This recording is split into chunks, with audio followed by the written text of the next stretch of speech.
Di bulan ini begitu nampak euforia atau kegembiraan daripada umat ini untuk menyambut bulan kelahiran Nabi SAW.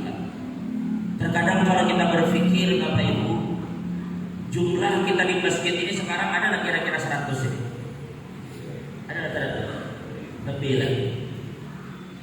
Kalau kita mengingat bagaimana perjuangan Nabi kita Muhammad SAW, bahkan di usia beliau yang ke-45 tahun,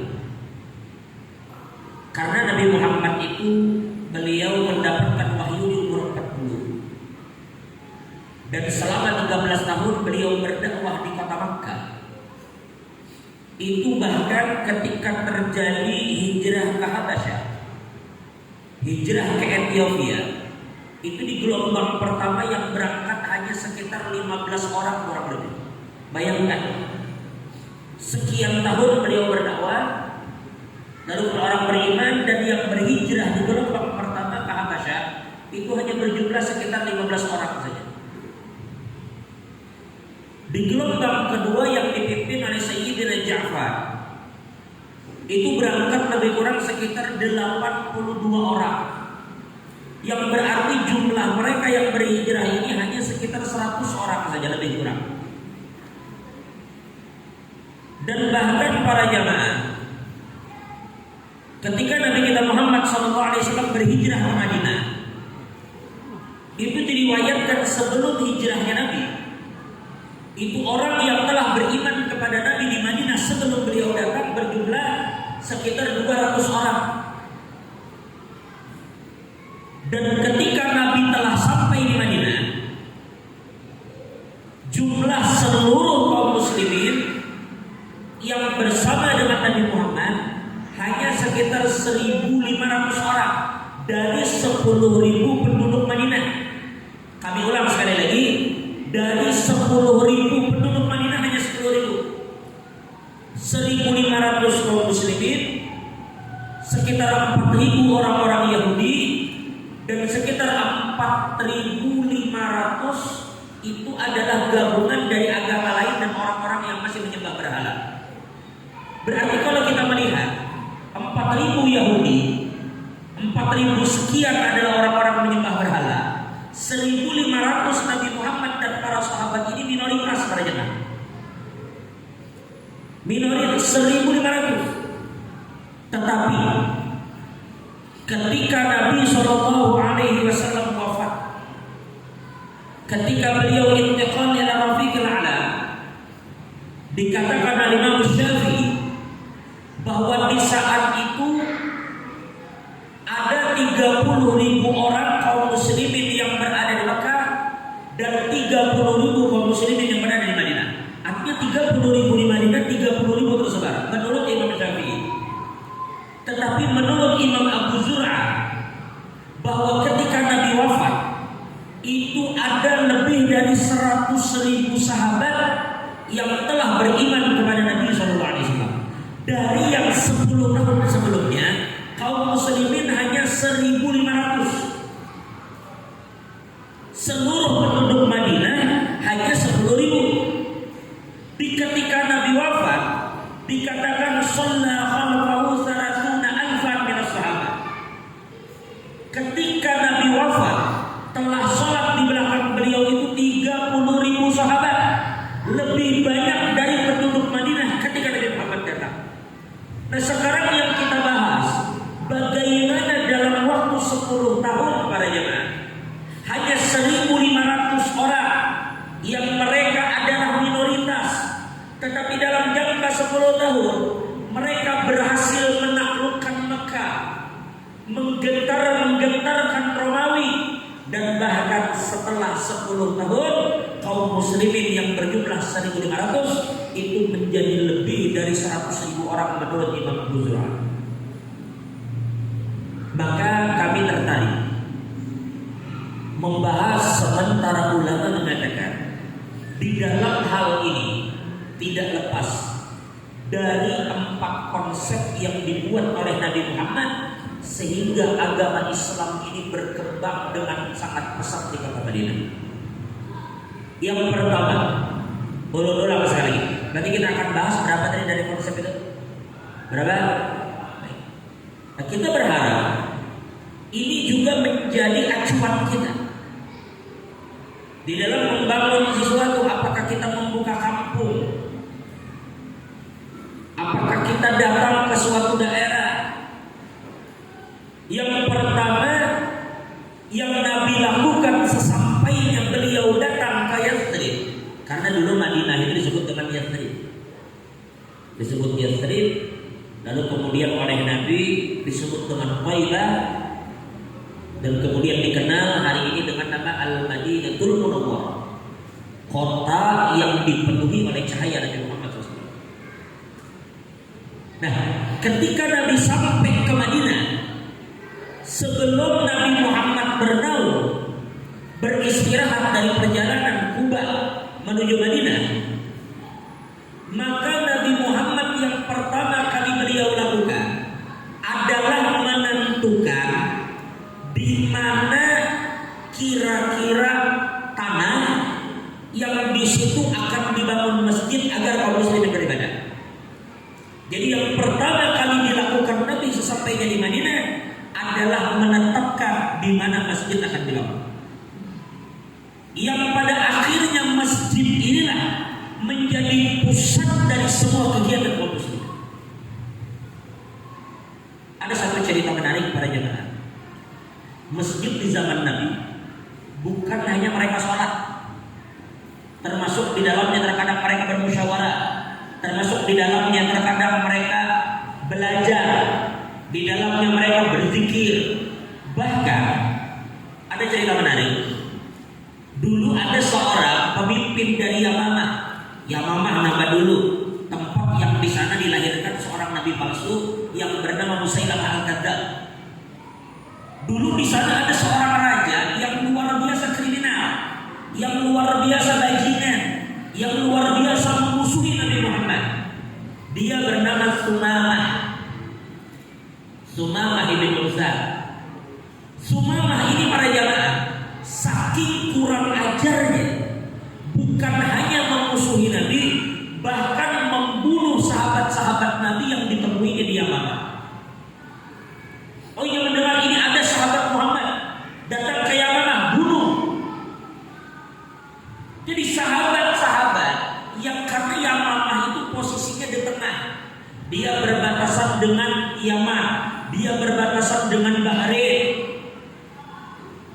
posisinya strategis. Apabila ada sahabat Nabi melewati Yamamah diganggu dan bahkan dibunuh, maka Nabi memfatwakan bahwa Sumamah ini termasuk orang yang halal menumpahkan darahnya. Suatu hari Sumamah ini pengen umroh, pengen beribadah ke Baitullah menurut cara orang dahulu. Begitu dia datang menuju ke Mekah, melewati Madinah, mau kada mau harus lewat Madinah di masa itu.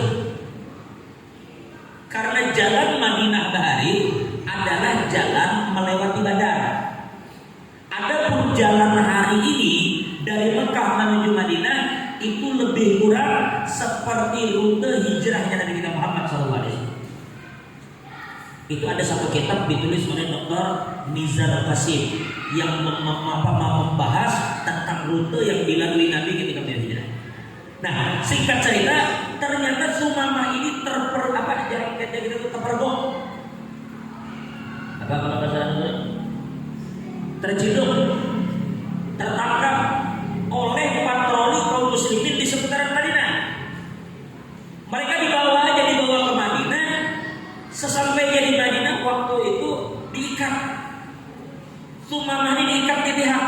Tapi mereka waktu itu tidak tahu kalau ini yang namanya Sumamah, dedengkot orang Yamamah yang membunuh sahabat mereka. Mereka kada tahu. Mereka ikat saja. Begitu Nabi Muhammad keluar dari rumah beliau, Nabi memperhatikan, lalu Nabi bertanya kepada para sahabat. Ujar Nabi, apakah kalian kenal dengan orang ini? Ujar sahabat, kami tahu siapa ini. Ujar Nabi, ini adalah Sumamah bin Utsal. Ini Sumamah yang Nabi katakan bila bertemu dia boleh dibunuh. Begitu dia berada di hadapan Nabi,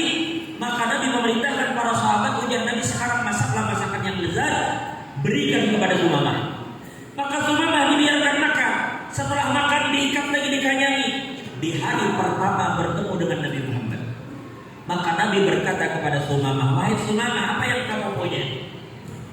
Aku mengajak kamu untuk beriman bahwa tiada Tuhan selain Allah dan aku adalah utusan Allah.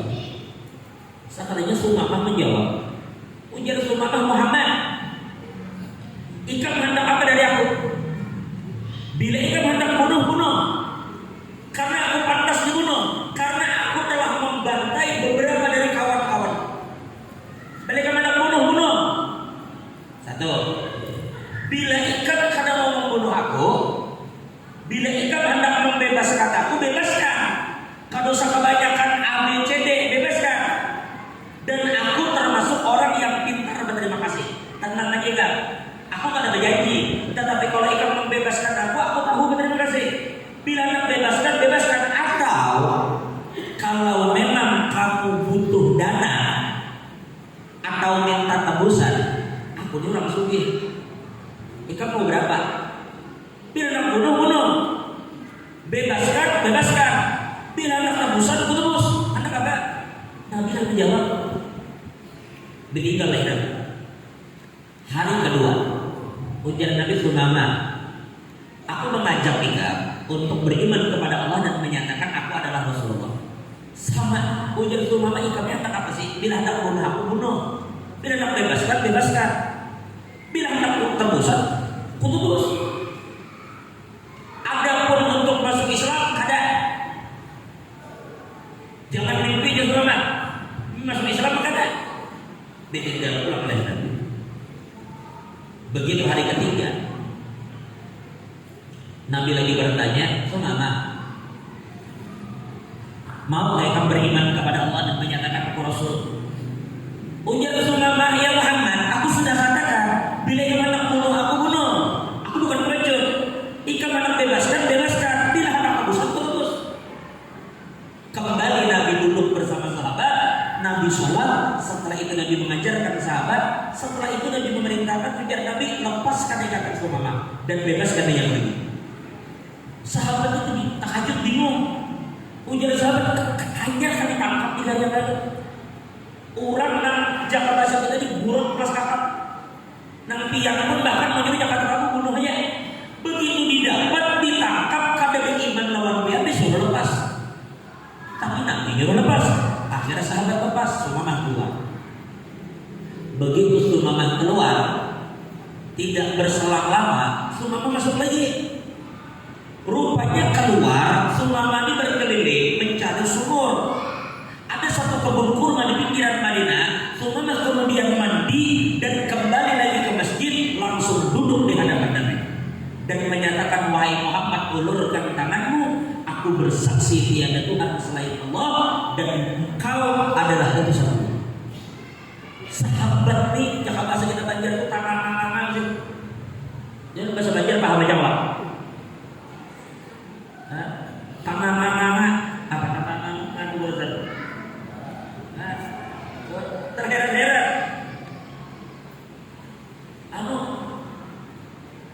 Apa kaget? Bingung. Kok malah dibebaskan? Bukannya boleh kembali lagi. Lalu mereka tanya, Sumamah, ada apa kan? Tidak mau beriman, baru tadi siang ditakuni Nabi mau lagi kepada karena mau beriman. Begitu dibebaskan malah kita beriman. Aturannya di mana-mana jangan hendak mau beriman waktu masih diikat. Supaya dilepas. Ini sudah dilepas. Bebas mereka karena menjadi iman. Maka ujar Sumamah, itulah yang aku takutkan. Rupanya Pak Sumamah ini selama ini pulang daripada Nabi Muhammad Abqariyatul Nabi. Kecerdikan, kejeniusan Nabi. Memang Sumamah diikat dan Nabi kadang memaksa untuk masuk Islam. Tapi Sumamah melihat karena diikat di masjid. Jadi apa yang Nabi gawinya melihat? Bagaimana Nabi berinteraksi sahabatnya melihat? Bagaimana Nabi menyampaikan firman-firman Tuhannya melihat? Cuma orang Arab itu gengsinya tinggi bagaimana? Itu dari dulu. Mereka bangsa Arab ini memiliki harga diri yang luar biasa. Mereka kadang mau dipandang orang sebelah mata. Jadi ujar Sumamah, ini ya Rasulullah, jadi tadi keluar datang lagi, itu satu sebabnya. Aku takut kalau aku masih diikat lalu aku bersyahadat. Kalau tidak orang menyambat aku ini bersyahadat supaya bebas. Oh sorry, ini aku kan itu namanya. Maka aku biarkan dulu diriku lepas supaya orang tahu bahwa pernyataanku beriman kepada Allah dan Rasul adalah murni kehendakku dan tidak ada paksaan dari diri. Coba. Selesai itu para jemaah, sumama pakai sahabat Nabi ya Rasul, ulun di sebujurnya datang nang terciduk ini adalah nak umroh. Tapi sekarang ulun masuk Islam, apa kabar?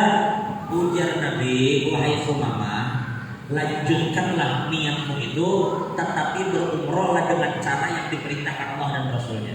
Lalu dilajari sumama cara berumroh yang benar menurut syariat Islam. Maka berangkatlah sumama ke Mekah. Begitu sampai di lembah Mekah, maka sumamahlah orang Muslim pertama yang dengan lantang berkata, labbaik Allahumma labbaik, labbaik la syarika laka labbaik, innal hamda wan ni'mata laka wal mulk la syarika lak. Orang yang tadinya memusuhi Nabi, lagi membunuh sahabat Nabi, ternyata menjadi orang pertama yang meninggikan nama Allah di kota Mekah di saat kaum muslimin dihalang-halangi untuk berumrah. Sumama masih dipandang karena ini adalah raja di yang aman. Kadang-kadang lagi lawan Sumama. Coba lihat para jemaah. Nah, itu masjid di zaman Nabi. Nabi membangun suatu tempat yang dari situ Nabi mengontrol segalanya. Dakwah, kehidupan sosial, semua bermuara di masjid. Bahkan sahabat apabila tidak datang di masjid dicari oleh Nabi. Mereka berkumpul. Pernah suatu hari ada sahabat Nabi yang buta, namanya Abdullah bin Umi Maktum. Dia buta, dia tidak melihat. Suatu hari ada Abdullah bin Umi Maktum yang azan. Yang azan Nabi itu 2 kali para jemaah. Azan pertama itu Sayyidina Bilal subuh. Azan kedua itu Abdullah bin Umi Maktum. Bila Abdullah bin Umi Maktum diazan, berarti sudah tiba waktu salat subuh. Satu hari Abdullah berkata, ya Rasulullah, ulun ini mata buta, walaysa li qa'idun yaquduni ila masjid, inni rajulun a'ma. Ujar sih, siapa tadi? Abdullah bin Umi Maktum. Ya Rasul, ulun ini buta, ulun minta izin lawan pianah, kawal ke masjid. Mata gue buta, sadar melihat. Sedangkan ulun tidak ada orang nama laisa liqa itu dia pun dunia, kan ada yang mengirim, tidak ada yang membimbing. Bolehlah ulun ke masjid. Maka Nabi memberikan izin. Karena pertimbangannya beliau katakan fa inna fil madinati katsiratul hawa wasyiba. Di Madinah ini banyak binatang buas.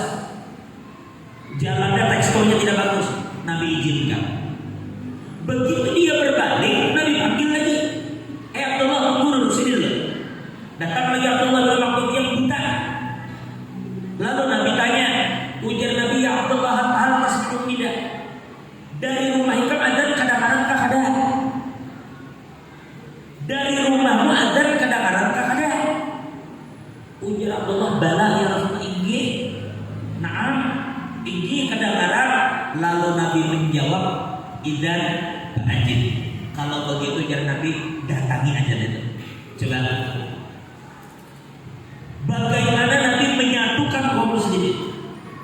Nah, jadi oleh karena itu para jemaah, sekarang masjid itu adalah bagian dari perhatian Nabi untuk membuat satu sentral mengomando kaum muslimin. Maka hendaknya juga kita berpikir tentang itu. Bahkan kalau kita berada di satu daerah, kita datang membuka kampung baru atau bagaimana, yang pertama harus kita perhatikan dari tempat yang kita tinggal itu adalah bagaimana sarana ibadah masyarakat itu dan juga sarana pendidikan untuk mereka. Kenapa kita katakan sarana pendidikan? Karena dulu pendidikan dalam masjid. Maka masjid itu segalanya. masjid identik untuk ibadah, sekolah untuk belajar. Jika memang sekolah dipisahkan dari masjid, kalau begitu dua hal itu harus ada di satu tempat. Syukur lagi jika masjid memiliki lembaga pendidikan atau tempat pendidikan memiliki masjid. Jangan dipisahkan, tempat pendidikan sendiri, masjid sendiri. Jelas sampai jadi kira-kira. Nah, jadi yang pertama mau kita ulang. Ketika Nabi Muhammad sampai ke Madinah, yang pertama yang dia lakukan adalah tadi membangun. Baik, satu. Yang kedua ternyata apa ya? Ini kalau memang suatu saat kena dia jadi lurah, apa hubungannya dan jadi bupati? Jangan pian kira Nabi Muhammad ini kita bahas hanya beliau sebagai seorang nabi. Ada seorang ulama, bahkan seorang jenderal dari Arab yang menulis satu kitab berbicara tentang Nabi Muhammad dari sudut pandang ahli militer. Bahkan ada yang menulis kitab tentang Nabi Muhammad dari sudut pandang seorang bisnismen. Jadi Nabi itu dari sudut pandang apapun kita bisa eksplor sebagai kedua ikutan bagi kita banyak. Jangan pian kira bila bicara Nabi melulu tentang Rasul, melulu tentang Nabi, tidak. Nah, perhatikan. Pian bayangkan bagaimana kalau pian datang ke satu daerah, pian di situ minoritas. Pian di situ minoritas. Yang 1.500 ini pun rawan diadu orang. Coba bandingkan. Saat di Madinah, kaum muslimin terbagi dua kelompok. Yang hijrah bersama Nabi disebut apa? Yang hijrah bersama Nabi disebut muhajirin. Yang menyambut Nabi dan menerima Nabi di Madinah disebut kaum baik. Rawan kada kira-kira menurut pihak ada 2 orang? Rawan 1.500 saja kaum muslimin. Itu yang 8.500 orang yang sebenarnya di dalam hati menyimpan ketidaksukaan dengan kedatangan Nabi Muhammad. Belum lagi tentang di Mekah mahabu-habui. Apa mahabu-habui ini? Memanas-manasi, memprovokasi. Tapi Nabi dengan begitu cepat langsung mengumpulkan para sahabat di rumah Sayyidina Anas bin Malik. Apa para jemaah? Maka langkah kedua yang Nabi lakukan apa ya? Setelah masjid ditetapkan sini, langkah kedua apa? Begitu Nabi sampai di Madinah, mempersaudarakan antara kaum muslimin dan muslim, mengikat mereka dengan tali persaudaraan seiman. Jangan kira mereka sesuku. Bahkan di Madinah dulu ada 2 suku yang menjadi musuh bebuyutan. Ada pernah damai, selalu perang, yaitu suku Aus dan Khazraj. Keadaan damai-damai yang berkelahi terus sebelum Nabi datang. Begitu Nabi datang, baru mereka berdamai. Itu sesama penduduk Madinah yang pada dasarnya mereka itu satu rumpun, apalagi dengan orang. Begitu Nabi datang, Nabi hapuskan itu sekat-sekat itu. Nabi persaudarakan mereka. Sampai gambaran dari persaudaraan itu ada salah satu sahabat dari Muhajirin namanya Sayyidina Abdurrahman bin Auf, dipersaudarakan dengan Nabi dengan orang kaya dari Madinah bernama Sa'ad bin Rabi'. Begitu mereka bersaudara, cobalah dendam sangat lain. Ujar Sa'ad bin Rabi', Abdurrahman bin Auf dia kan asalnya pedagang, tapi begitu hijrah dari Mekah semua ditinggal. Harta tinggal, toko tinggal, keluarga ditinggal. Ujar Sa'ad, yang jangan kita ingin man aja. Anak Abdurrahman bin Auf. Jaka Abdullah dul, man ya Abdurrahman. Aku ini sana kaya adalah termasuk orang yang paling berduit di Madinah ini. Kebunku baik.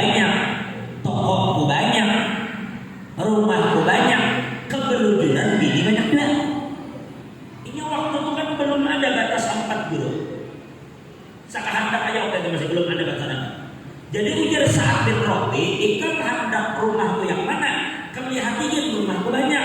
Yang mana ikam hendak pujulong? Itu ikam lihat di pasar toko, pintuannya banyak toko. Ikam hendak yang mana? Ambil. Bini banyak. Karena aku cerai seekor namanya buat nak hidup. Tapi di sini sebenarnya ada dua pelajaran. Bagaimana persaudaraan di dalam bagaimana persaudaraan yang dibina Nabi itu menjadikan Sa'ad bin Rabi jor-joran memperhatikan saudaranya. Tapi di satu sisi saudaranya memperlihatkan bagaimana kemuliaan Islam. Ujar Abdurrahman, makasih sana kaya. Artinya mudah-mudahan kebaikan ikan dibalas Allah Ta'ala. Cuma aku di sini minta maaf. Ikan kalau sampai repot-repot, tolong aku ini menghendak pinjamnya aja modal. Tunjukkan di mana pasar. Kenapa berdagang? Bila teman toko kau boleh kakak modal kau coba. Tidak yang serta-merta. Tuh ada rumah. Oh iya kah? Mana kuncinya? Mana suratnya? Untuk tatawari Abdurrahman bin Auf. Jangan tatawari kita, bah. Dan dalam satu dua lagi sambar uang. Nah, jadi di sini kita melihat ada dua hal menarik. Yang pertama, bagaimana saudara tidak mau melihat saudaranya sulit, tapi di sisi lain lihat bagaimana saudara tidak mau menyulitkan saudaranya. Begini selamanya. Saudara tidak mau melihat kawannya kesulitan, kawan ini pun tidak mau memberatkan kawan yang lain, sehingga mereka mandiri. Ini kan sudah kita bahas saja di minggu yang lalu, di bulan-bulan yang lalu, tentang hukum meminta-minta tanpa adanya hajat. Itu sudah bahas. Makanya malam ini belum tidak juga terlalu seperti kita berceramah kayak biasa maulid-maulid, karena kita pikir ini pengajian bulanan saja. Cuma temanya hari ini tentang Nabi. Jadi berapa sudah dari yang pertama mendirikan, yang kedua mempersaudarakan kaum muslim. Karena rawan diadu, kamu kan pendatang, kami tuan rumah, kami pribumi di Madinah, kan pendatang, rawan. Maka Nabi mengikat mereka dengan persaudaraan atas iman. Yang persaudaraan ini bahkan tidak cukup sampai di situ. Nabi katakan, ketika ada 7 golongan di hari kiamat, mereka itu akan kepanasan semua manusia di padang mahsyar. Cuma 7 golongan ini yang tidak kepanasan. Sab'atun yuzilluhumullah fi zillihi yawma la zilla illa zilluh. Salah satunya adalah rajulani tahabba fillah ijtama alaih wa tafarraqa alaih, yaitu 2 orang yang saling menyayangi karena Allah, bersaudara karena Allah, berkumpul dan berpisah karena Allah. Maka oleh karena itu para jamaah, jangan juga kita mudah diadu domba orang atas nama apapun. Bila sudah kita diikat dengan persaudaraan atas dasar keimanan, maka jangan sampai biarkan siapapun memutus tali persaudaraan kita. Jelas kira-kira? Jelas kan? Akhirnya lihat bagaimana di Madinah hidupnya tenang, berapa tidak ada lagi peperangan di dalamnya. Berapa sudah Pak? Sekarang yang ke setelah masjid mulai dibangun, kaum muslimin sudah bersaudara. Kira-kira ancaman masih ada lah? Ancaman masih ada lah? Ada. Dari 2 arah. Pertama, dari gangguan orang Quraisy yang bisa saja menyerang kapanpun mereka mau. Yang kedua, gangguan dari 8.500 mayoritas yang mereka itu sebenarnya tidak suka dengan kedatangan Nabi. Itu Nabi sadar. Maka apa yang Nabi lakukan. Yang kedua, Nabi Muhammad segera mengumpulkan kaum muslimin, mengumpulkan orang Yahudi dan masyarakat umum Madinah, langsung membuat perjanjian antar mereka semua. Lalu disebutlah itu dengan nama Sahifatul Madinah, yaitu piagam Madinah. Satu konstitusi, satu perjanjian yang disepakati antara Nabi, orang Yahudi dan semua penduduk kota Madinah. Sepakat. Siapa yang membuat itu? Nabi Muhammad SAW. Coba bayangkan bagaimana cerdasnya Nabi kita. Dari yang tadinya orang tidak dibekalahi pikiran, dengan adanya Nabi dibuat satu perjanjian yang luar biasa, satu kesepakatan yang luar biasa. Jangan kita ini apa konstitusi? Apa isinya di antaranya? Di antaranya adalah bagaimana mereka itu saling melindungi, menetapkan kota Madinah sebagai al-haram, tempat yang suci, yang dilindungi, yang dijaga, yang dihormati. Iya, perhatikan ini. Bila ada orang menyerang penduduk Yahudi Madinah, kaum muslimin bangkit untuk membela mereka. Tapi sebaliknya, bila kaum muslimin diserang orang dari luar Madinah, maka mereka harus bersama-sama mempertahankan kota Madinah dari serangan siapapun. Nah, sama kita di Indonesia ini, bila ada orang dari luar Indonesia mencoba menyerang Indonesia, maka kita kaum muslimin, orang Nasrani, orang Buddha, orang Hindu, orang Konghucu, semuanya bangkit bersama-sama untuk menjaga jangan sampai Indonesia diserang oleh siapapun yang ingin meruntuhkan bangsa kita. Itu dibuat oleh Nabi Madinah. Apa hasilnya pada kita? Adalah hasilnya Nabi bukan hanya mengolah piagamnya, tetapi Nabi menunjukkan keindahan Islam dengan tingkah laku beliau. Sehingga ada satu orang dari Bani Qainuqa. Karena di Madinah itu ada Bani Qainuqa, ada Bani Nadir, ada Bani Quraidah. Ada satu orang namanya Mukhairik. Siapa namanya? Mukhairik. Ingat ini. Mukhairik. Mukhairik ini orang Yahudi asli. Bahkan dikatakan dia adalah seorang Robi. Dia adalah seorang rohib. Dia pemuka agama Yahudi, tetapi bersahabat akrab dengan Nabi Muhammad SAW. Akrab sampai-sampai Mukhairik ini termasuk orang yang melawan bangsanya sendiri Bani Qainuqa ketika mereka mengkhianati Nabi setelah terjadinya peristiwa Badar. Apa kisahnya tuh? Yang terjadi pertempuran antara Nabi dan Bani Qainuqa. Kisahnya tuh hari ini orang-orang Yahudi melanggar perjanjian. Gara-gara apa para jemaah? Gara-gara ada pasar milik orang Yahudi. Dulu kaum muslimin itu dulu belanja pasar apa orang Yahudi. Ketika kaum muslimah ini belanja, muslimah disuruh membuka kerudung, dikerjai. Yang bahasa sekarang apa? Guru dibully kan? Dikerjai, suruh buka kerudungnya. Yang kadang mau si yang di depan ini menggoda, buka dong kerudungnya, buka dong. Maka muslimah ini melawan. Sekalinya tanpa disadari ada di belakang orang Mesir. Begini yang Arab itu memakai jubah, itu jubah buka. Jadi di dalam kadang-kadang mereka memakai baju-baju yang pendek. Boleh jadi mereka pakai celana pendek, boleh jadi mereka pakai rok pendek, boleh jadi mereka singlet, tapi luarnya jubah. Nah, jubah itu ujungnya diikat. Jadi ketika ini muslimah belanja memilih barang, ujungnya diikat di kayu atau di batu.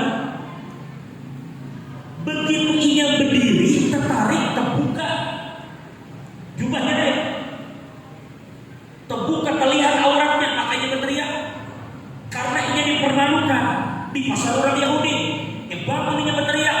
Sekali itu ada hadir satu orang muslim yang kebetulan ada di situ, maka ia bangkit mencari orang yang mengerjai babi dari. Lalu terjadi duel. Ternyata si kaum muslim tadi bisa mengalahkan orang Yahudi, tetapi Yahudi bisa pasaran. Akhirnya terjadi yang tidak imbang perkelahian, maka menyebabkan Islam tadi terbunuh di pasar itu. Begitu berita itu sampai ke telinga Nabi, Nabi langsung mengumpulkan kaum muslimin untuk mengepung Bani Qainuqa. Singkat cerita, akhirnya Bani Qainuqa menyerah dan oleh Nabi mereka disuruh untuk keluar dari kota Madinah karena ingin melanggar perjanjian. Coba lihat dulu. Ingin melanggar perjanjian itu, terusir mereka. 1, 2. Nih yang mereka itu Yahudi tadi, ada satu pemimpinnya pemuka agama namanya Khairi.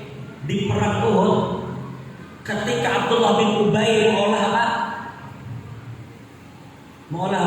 onar 1000 orang pasukan Nabi itu diganggunya 300, diajaknya kembali sehingga di perang Uhud kaum muslimin cuma 700 orang, gimana?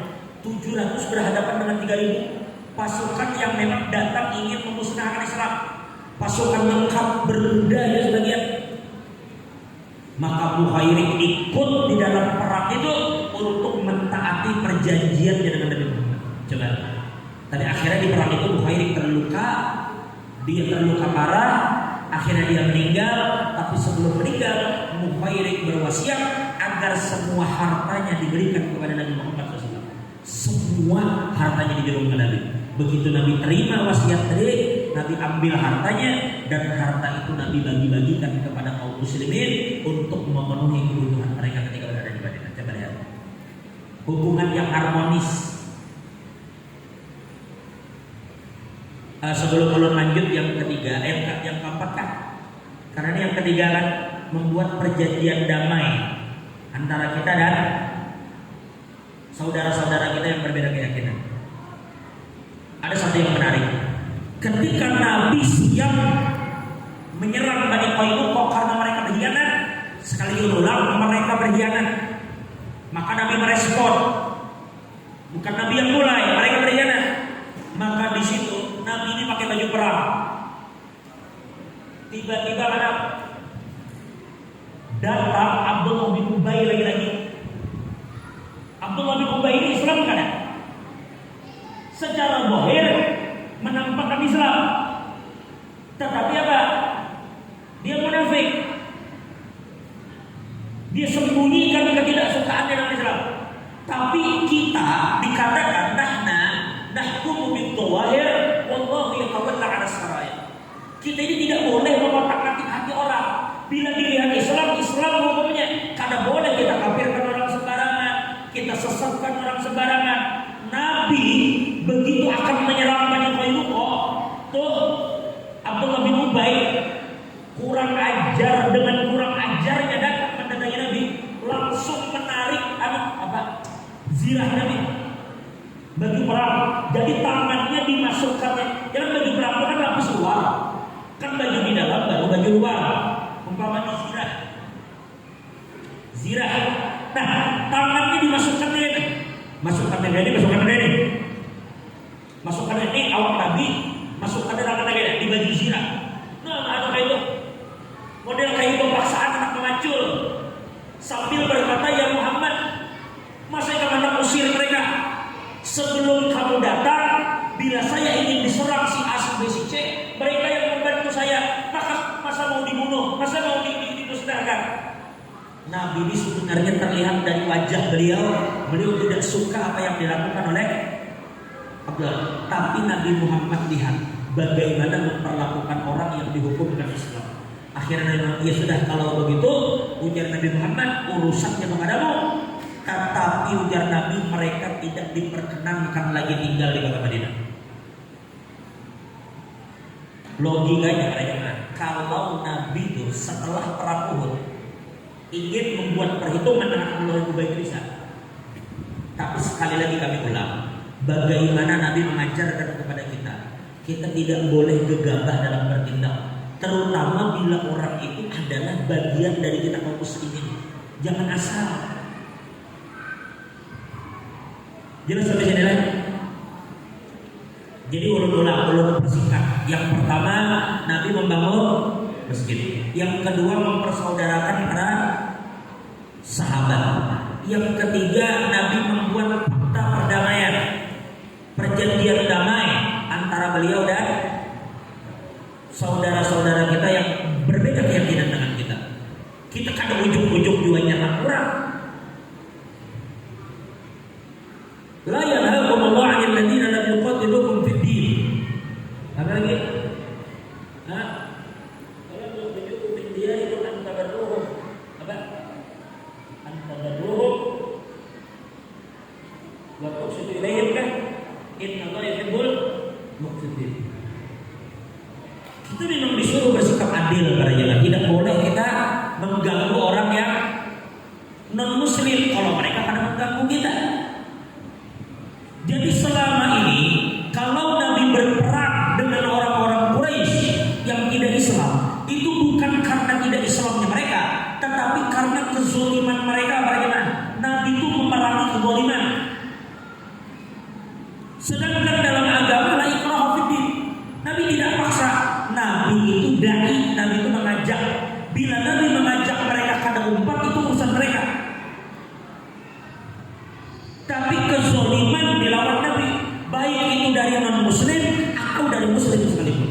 Ingat tabiat dalam satu hadis, Nabi katakan laukana Fatimah bintu Muhammad saraqat la khatatu yadaha. Seandainya Fatimah anak kesayangan Muhammad mencuri, maka Muhammad sendiri yang akan memotong tangannya. Cuma mustahil Pak mencuri sedih. Cuma saking menunjukkan betapa Nabi bila menegakkan keadilan dan memerangi kezaliman, mereka kadang-kadang bunuh Nabi. Jelas sampai ini para jemaah. Nah, jadi oleh karena itu satu, perhatikan sarana ibadah dan sarana pendidikan di kampung kita. Dua, bagaimana caranya tumbuhkan rasa persaudaraan antara kita sesama kaum muslimin ini. Jangan mudah dipecah belah orang atas nama pilkada kah, atas nama pil bupati kah, pilihan gubernur kah. Menang kakak itu malah ribut 5 tahun sekali, 4 tahun bakawan gara-gara seiko menang jadi bupati ribut kita. Tumbuhkan rasa persaudaraan itu. Dua, yang ketiga, tentu di sekitar kita ini ada yang non muslim di tempat berdiam. Terkadang kita yang minoritas, terkadang kita yang mayoritas. Maka buatlah hubungan yang baik dengan mereka selama mereka tidak memerangi kita. Itu tiga. Supaya terjadi hubungan yang harmonis. Akhirnya apa yang terjadi, lihat para jemaah, Islam tumbuh dengan pesat. Tiga sudah. Yang terakhir apa aja kan? Oke, anggaplah kita simulasikan di Berau. Begitu misalnya Habib Alwi Habib Alwi jadi pemimpin. Lalu Habib Alwi pertama memperhatikan lagi sarana ibadah dan sarana pendidikan yang ada di Berau. Karena kisahnya kan Berau ini kadang akan maju, kadang kurangnya maju. Kota itu mana bisa maju seorang. Kota itu tidak akan bisa berperadaban kalau ada orang-orang yang beradab. Maka jaga baik-baik tempat peribadahan mereka, tempat pendidikan mereka, supaya dipastikan tumbuh di Berau ini masyarakat yang religius dan berpendidikan. Imbang, religius di satu sisi, terdidik di sisi lain. Jelas kan? Yang kedua, Habib memastikan bagaimana masyarakat Berau ini memiliki rasa persaudaraan. Baik dia Jawa, baik dia Bugis, baik dia Banjar, baik dia apalagi orang Berau sini, orang apa namanya seberang Gunung Tabur, ada 6 orang Dayak, ada yang bersaudara atas dasar iman. Sulit mencari orang yang sekarang pure. Ada ini kita kurang apa? Aku lihat abah Jawa, mama Banjar. Abah yang Jawa tadi, abah Sirit Jawa, mama Sirit Kutai. Nenek yang Kutai tadi, abah Sirit Bugis, bapak mama Sirit Dayak. Nah, kayak kita ini campur-campur sudah.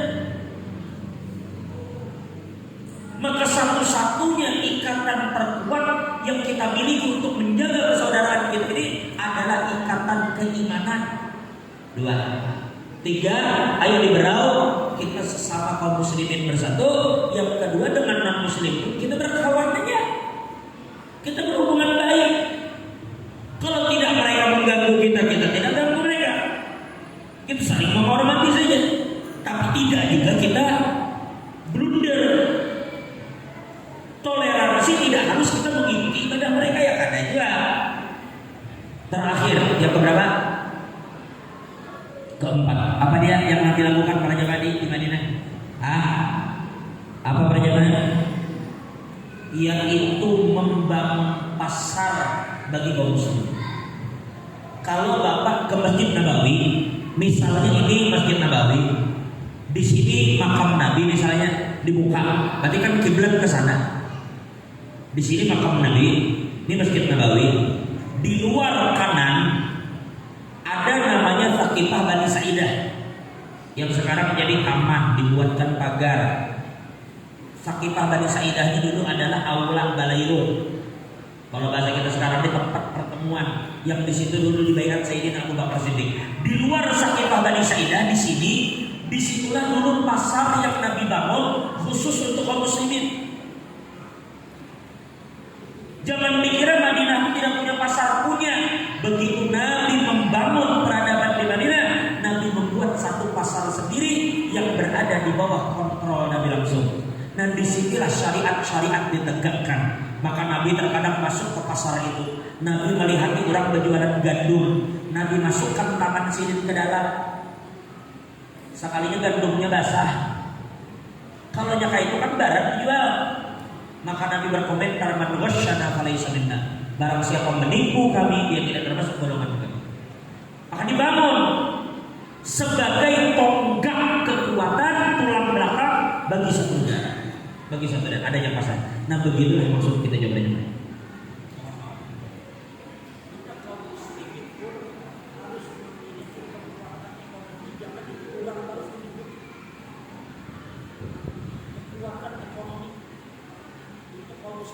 Makanya ulun mohon maaf, terlepas dari, tapi kita katakan mohon maaf, kita selalu Muhammadiyah itu, Muhammadiyah, itu kalau sudah urusan ekonomi umat, ya tahulah salah satu sebab kenapa PSI lahir. Salah satunya apa ya? Itu ada dulu wacana Muhammadiyah itu hendak menarik semua asetnya dan mengolah bangsa orang.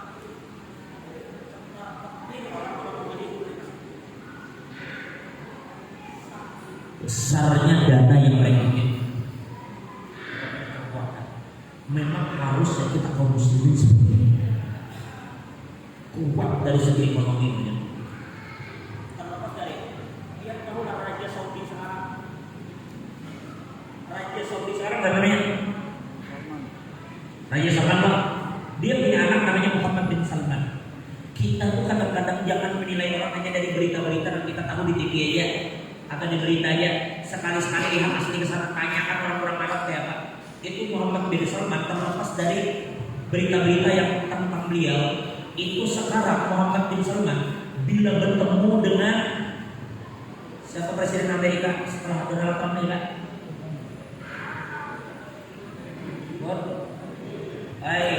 Paman Biden, Joe Biden, baik Presiden Prancis, siapa Macron kan enggak? Itu Muhammad bin Salman, tahu lah kelihatannya kayak apa? Ini bersalah kan? Ini bersalah benar kan apa ini? Muhammad bin Salman itu bersalah benar ini? Urut ketika di Madinah ketakutan orang-orang sana kan apa? Jadi Muhammad bin Salman itu tidak bersalah lawan Biden, bila lawan Macron kayak itu, bila lawan yang lain bersalah, tapi bila lawan orang-orang negara-negara Inggris enggak kayaknya. Ternyata maksud Muhammad bin Salman itu akan memberikan isyarat, ikan punya kekuatan, aku pun ada kekuatan, aku dan ikan sama yang melakukan. Kayak ada satu pesan. Makanya sekarang kan Saudi ini lagi berani-berani yang di Lawan Barat, lagi rapat-rapatnya dengan Rusia. Nah, terlepas dari itu kita kaum muslimin itu jangan dikira karena punya kekuatan, cuma dibiarkan kaum muslimin itu lemah. Karena bila kaum muslimin ini bangkit, la ilaha illallah, pian kalau sudah perang 1000 orang kepada muslim berhadapan dengan 500 orang Islam, begitu kaum muslimin itu bergema teriakan takbir, itu gentar musuh para jamaah yang kira-kira? Ulun pernah bilang menjadi lolong dan berbelok di daerah Maluku Utara, tempat terjadinya peristiwa Ambon. Sebelum sebenarnya terjadi peristiwa di Maluku Utara, itu perang agama. Dia tahulah sampai sekarang ada orang-orang Kristen itu, mereka gemetar bila sudah mendengar petikan takbir, trauma dengan petikan takbir kaum muslimin ketika terjadi pertempuran di Maluku Utara.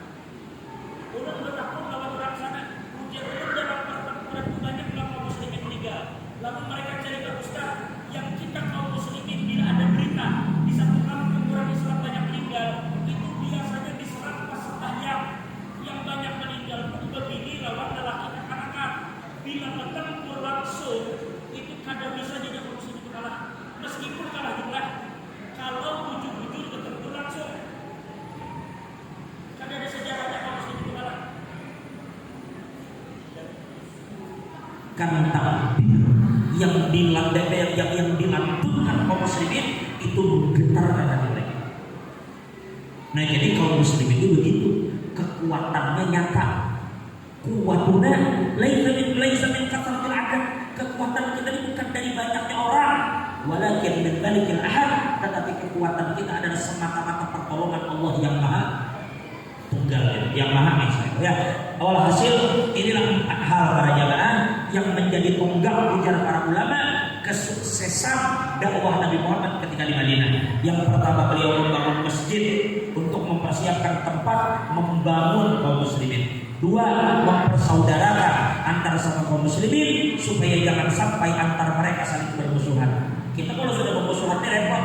Karena sejauh-jauh ada satu masjid dibangun sengaja supaya kaum muslimin terpecah. Supaya terpecah, terbagi-bagi, dihancur masjid oleh Nabi. Anda sebut dengan masjid apa? Masjid Dirar. Saking Nabi kadang mau kaum muslimin itu terpecah belah. 2, mempersaudarakan kaum muslimin. 3, apa lagi? Apa lagi Madrid? Membuat hubungan yang harmonis antar sesama manusia, pemeluk agama yang berbeda. Alhamdulillah di wadah kita ini secara kada langsung itu sebenarnya seakan-akan mengaplikasikan apa yang dibuat di Biasa Madinah. Kita bangsa Indonesia ini bersama-sama memiliki harta kekayaan negara menjadi milik rakyat, asal diamalkan bujur-bujur. Isi daripada undang-undang kita tuh makmur kita di kerajaan. Karena di antara yang terlibat di dalam pembuatan itu adalah para ulama juga. Yang terakhir, bangun ekonomi umat. Bangun ekonomi umat yang berbasiskan syariah. Mudah-mudahan Allah mengembalikan kekuatan kaum muslimin sehingga dikatakan tidaklah jaya akhir dari umat ini terkecuali mengikuti jalan orang-orang yang mendahului mereka. Maka kita ikuti jalan-jalan para salaf-salaf kita. Mohon maaf ulun tidak banyak bercerita tentang proses kelahiran nabinya karena itu sudah sering kita dengar para jamaah. Dan sebelum ulun akhiri, ulun ingin merekomendasikan 1, cari kitab yang namanya Asy-Syama'il Al-Muhammadiyah, tulisan oleh Imam At-Tirmidzi. Itu kitab sudah diterjemahkan dan banyak sekali terjemahnya. Bisa kita beli online, mungkin ada di toko-toko buku, ada di Gramedia, di Shopee ada, di Tokopedia ada. Itu buku, itu kitab khusus berbicara bagaimana fisik Nabi, bagaimana rambut Nabi, seberapa panjang rambut Nabi, seperti apa mata Nabi, semancung apa hidung Nabi, apa warna kulit Nabi, rambut Nabi keribu kah, lurus kah, atau tidak keduanya kan. Kemudian bagaimana kekarnya badan Nabi, bagaimana bidangnya dada Nabi, bagaimana cara berjalan Nabi, apa makanan kesukaan Nabi, apa lauk yang disukai Nabi, bagaimana Nabi berminyak harum, bagaimana Nabi berjalan, bagaimana Nabi bersandar, bagaimana Nabi makan, itu semua dibahas di sana. Sampai akhlak terakhir, ini kitab ditutup dengan bab yang membicarakan masalah bermimpi Nabi SAW. Seakan-akan Imam Tirmidzi memberikan isyarat bahwasanya apabila kamu ingin bermimpi Nabi, maka kenalilah Nabi Muhammad SAW. Karena kitab ini dimulai dari bicara fisik Nabi, kebiasaan Nabi sampai akhlak, lalu terakhir ditutup dengan bab mimpi. Itu bila pengen tahu tentang diri Nabi secara detail. Ada di situ satu sahabat namanya Jabir bin Samurah. Dia berkata, "Ra'aitu Rasulullah fi lailatul ihya, ay fi lailatul mukmirah, wa lailatul hamra." Aku pernah melihat Nabi di malam purnama. Beliau memakai pakaian yang berwarna merah. Maka di saat itu ujar beliau, aku memperhatikan faja'atu anzuru ilaihi wa ila al-qamari. Aku lihati Nabi, aku lihati bulan, aku perhatikan Nabi, aku perhatikan bulan, sampailah aku pada satu kesimpulan, sungguh wajah Nabi Muhammad lebih indah dari bulan purnama sallallahu alaihi wasallam. Yang ujar sahabat, ma ra'aitu qablahu wa la ba'dahu mithlah. Aku tidak pernah melihat orang yang sebelum dan sesudah Nabi yang sama seperti Nabi. La ilaha illallah. Nah, cari kitab itu namanya Asy-Syama'il Al-Muhammadiyah, adalah hadis-hadis dengan sanadnya yang bersumber dari sahabat, yang itu semua adalah kesaksian para sahabat tentang pribadi Nabi sallallahu alaihi wasallam. Dua. Cari kitab lain namanya, kalau kalian ingin membaca sejarah Nabi Muhammad, tapi bicara sejarah, bukan fisik. Kenapa sih Nabi Muhammad lahirnya di Arab? Kenapa ada di Yunani aja? Kenapa ada di Romawi? Kenapa bukan di Persia? Kenapa di Arab, di bangsa jahiliyah? Itu ada dibahas. Kenapa Arab terjepit di dua imperium besar, antara Romawi, Persia, Arab terjepit. Di antara dua peradaban Hindustan dan Yunani, Arab terjepit. Di situ Nabi lahir. Kan banyak orang bertakwa, kenapa Nabi Arab, kenapa Arab, kenapa Arab? Itu sering pertanyaan kita dengar. Nah, ada terjawab bagaimana Nabi sebelum lahir, bagaimana proses lahir, bagaimana ketika muda, bagaimana Nabi berdagang, bagaimana Nabi berhijrah, bagaimana Nabi berperang sampai Nabi wafat. Ada satu kitab ditulis oleh ulama Suriah yang beliau itu terbunuh syahid ketika mengajarkan tafsir di masjid yang ada di Suriah, bernama Dr.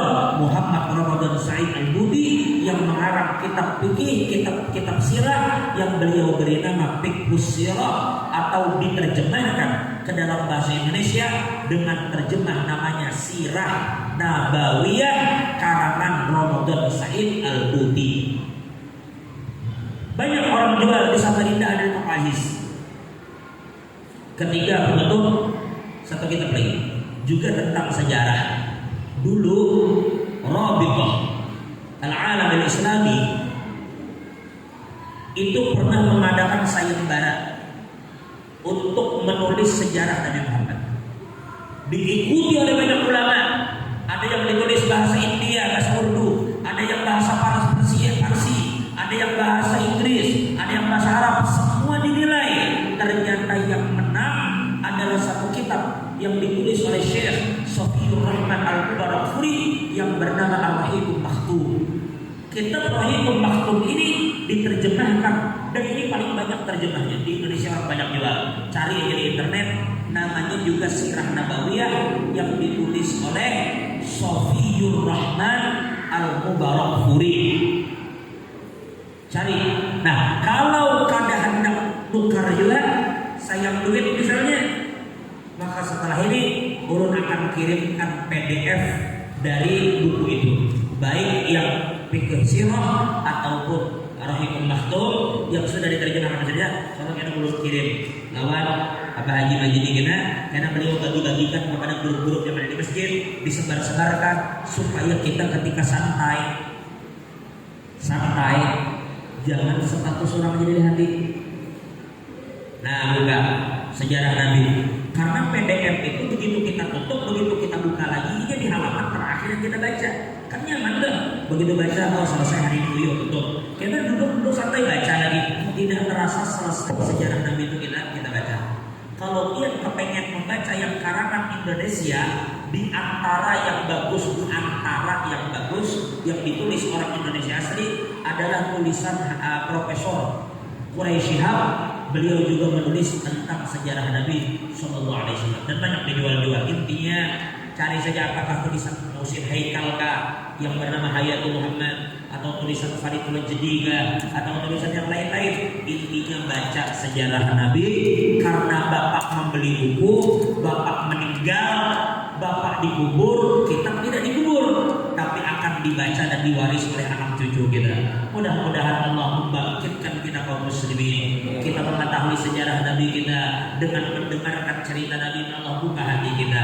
Mudah-mudahan Allah ampuni dosa kita, Allah tutupi aib dan kekurangan kita.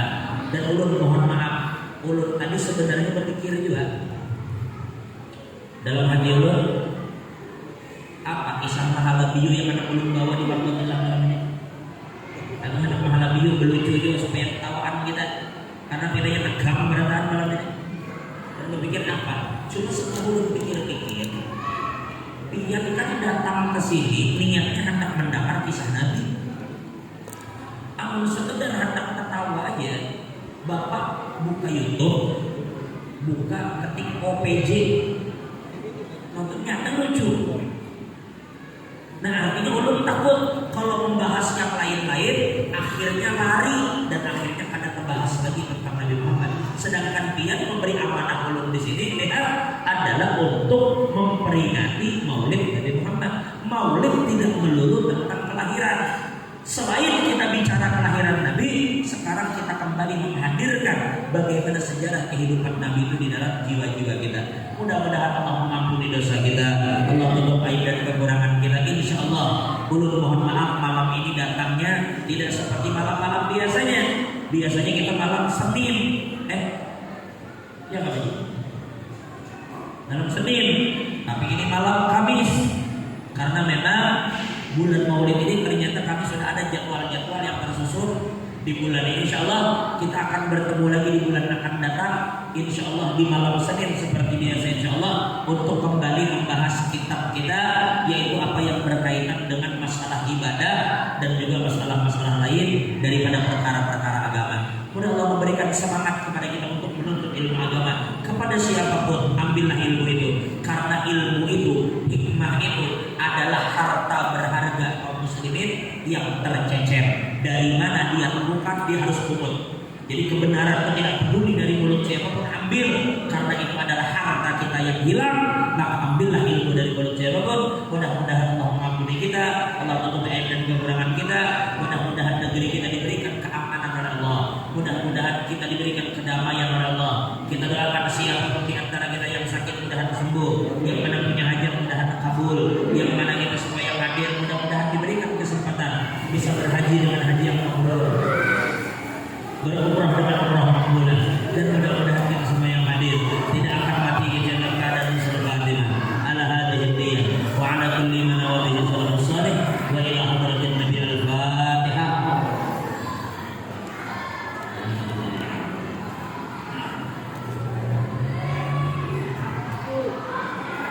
Mudah-mudahan kayak anak-anak itu gembira di dunia dibagi gembira, berapa tahun lalu gembira. Mudah-mudahan dunia akhirat kita digembirakan dalam masalah. Alhamdulillahirabbil alamin, wassalatu wassalamu ala asyrafil mursalin sayyidina wa habibina wa syafiina maulana Muhammadin wa ala alihi wasallam. Allahumma salli wa sallim ala alimina ala kulli barakatin wa minna. Allahumma jalna alaika Muhammadin min al-alim wa al-ma'suma wa la taj'al fina wa minna wa la ala sikina wa mahruba.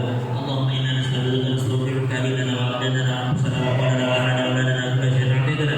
Allahumma ja'alna wa iyyakum bi dhikra wa rahmatika wa amanika wa yadika bi kulli shay'in mari wa jabbarin 'anil wa da'in wa dhikra wa kulli shay'in qadir. Allahumma jami'na wa iyyakum bil 'amal salam wa taqabbal sawfa wa wujudil qadama fil hadi wal mal wa yasawwa. Rabbana